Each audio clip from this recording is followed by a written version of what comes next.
Canada के भारत के साथ संबंध आज फार्मर्स प्रोटेस्ट में दखल देने के कारण खराब नहीं हुए हैं, बल्कि ये कई सालों से हैं, क्योंकि कनाडा भी पाकिस्तान की तरह भारत विरोधी खालिस्तानी संगठनों को शुरू से ही अपने देश में संरक्षण देते आया है, जिसके लिए वो हमेशा फ्रीडम ऑफ एक्सप्रेशन और फ्रीडम ऑफ स्पीच जैसे कई अलग अलग तर्क देता है। ये ठीक वैसा जैसे कुछ समय पहले तक फ्रांस और कई यूरोपियन देश भारत को ये सलाह और नसीहत देते थे कि भारत कश्मीर में ह्यूमन राइट्स का विशेष ध्यान रखे। लेकिन जब कुछ समय पहले सेम घटनाएं फ्रांस और बाकी के यूरोपियन देशों में शुरू हो गई थी, तब उनको ये समझ आया था कि ये धार्मिक कट्टरवाद है, जिस पर रोक लगाना बहुत जरूरी है। ठीक उसी तरह आज जो कनाडा के पीएम जस्टिन ट्रूडो खालिस्तानी गुट जो पाकिस्तानी प्रोपेगेंडा है उसका समर्थन अपने पॉलिटिकल फायदे के लिए कर रहे हैं, लेकिन भारत की स्थिति वो भी समझ जाएंगे जब यही पाकिस्तानी समर्थित खालिस्तानी प्रोपेगेंडा वाले लोग भारत की तरह कनाडा में भी उत्पात मचाएंगे। वैसे कनाडा को लेकर अब भारतीय सरकार की सहनशीलता खत्म होते दिखाई दे रही है। इसलिए पहले तो भारतीय सरकार ने कनाडा और कैनेडियन पीएम जस्टिन ट्रूडो को एक ऑफिशियल स्टेटमेंट जारी करके चेतावनी दी थी कि अगर वो ऐसी भारत विरोधी हरकतें बंद नहीं करेंगे तो फिर कनाडा और भारत के डिप्लोमेटिक रिलेशंस यानी कूटनीतिक संबंध बुरी तरह प्रभावित हो जाएंगे।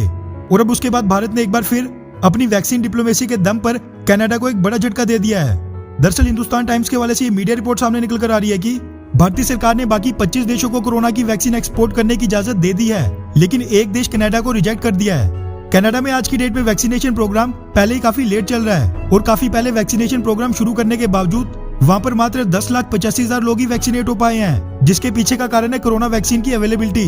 इंटरनेशनल मार्केट में आज की डेट में कोरोना वैक्सीन की डिमांड हाई है और डिलीवरीज बिल्कुल लो, जिसकी वजह से जो देश एक्स्ट्रा कैश देकर वैक्सीन खरीद रहे हैं बस उन्हीं को वैक्सीन की डिलीवरी की जा रही है। इससे निपटने के लिए कनाडा ने भारत के सीरम इंस्टीट्यूट द्वारा बनाई जाने वाली एस्ट्राजेनेका की वैक्सीन को पिछले ही हफ्ते अपने देश में मंजूरी दे दी थी और साथ में भारत के साथ विवाद के बावजूद भारत से 1 मिलियन यानी कि 10 लाख कोरोना वैक्सीन के डोजेस की मांग की थी। लेकिन सीरम इंस्टीट्यूट ऑफ इंडिया को भारतीय सरकार की मिनिस्ट्री ऑफ एक्सटर्नल अफेयर्स ने कनाडा के अलावा बाकी 25 देशों को वैक्सीन सप्लाई करने की इजाजत दे दी है, जिनमें Saudi Arabia, UAE, Qatar, Brazil, Mauritius और नेपाल जैसे बाकी देश शामिल हैं। ऐसा नहीं है कि भारत में कोरोना वैक्सीन की कमी है, जिसके कारण भारत कनाडा को वैक्सीन नहीं दे रहा है। इस बार भी भारत ने 25 देशों को कुल 2 करोड़ 40 लाख डोजेस एक्सपोर्ट करने की परमिशन दी